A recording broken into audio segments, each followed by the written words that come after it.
সাল্লু আলাল হাবিব সাল্লাল্লাহু তাআলা আলা মুহাম্মদ সাল্লাল্লাহু তাআলা আলাইহি ওয়া আলিহি ওয়াসাল্লাম। বাংলাদেশের আশিক রাসূলদের জন্য অনেক অনেক বড় সুসংবাদ।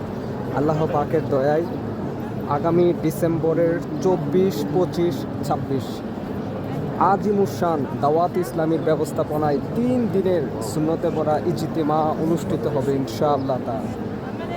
আল্লাহ পাক আমাদের সকলকে একসাথে দাওয়াত ইসলামীর আজিমুশান 3 দিনের সুন্নতে পড়া ইজতিমায় অংশগ্রহণ করার সেই সৌভাগ্য দান করুক। আল্লাহ পাকের দয়ায় লাখো নওজোয়ানের তাকদীর পরিবর্তন করনেওয়ালা ইজতিমা।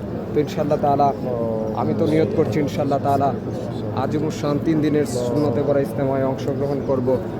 জি গোলাম মাহমুদ হুজুর, দাওয়াত ইসলামীর ইজতিমা 3 দিন, আপনি কি অংশগ্রহণ করার নিয়ত করতেছেন? ইনশাআল্লাহ ইনশাআল্লাহ মাশাআল্লাহ। মুবাশশির হুজুর আছে, হুজুর কি নিয়ত করতেছেন? জি ইনশাআল্লাহ আমি নিয়ত করতেছি মাশাআল্লাহ মাশাআল্লাহ।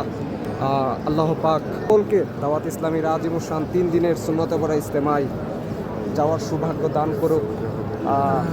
আল্লাহ পাকের অনেক অনেক বড় দয়া এবং বিশেষ করে বাংলার সকল আশিক রাসূলের জন্য দোয়া।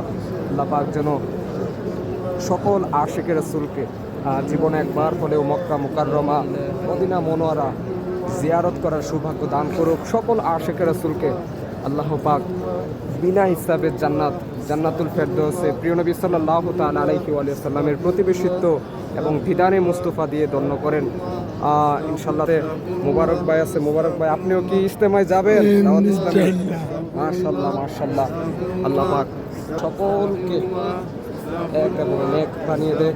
সাল্লু আলাল হাবিব সাল্লাল্লাহু তাআলা আলা মুহাম্মদ সাল্লাল্লাহু তাআলা আলাইহি ওয়া সাল্লাম।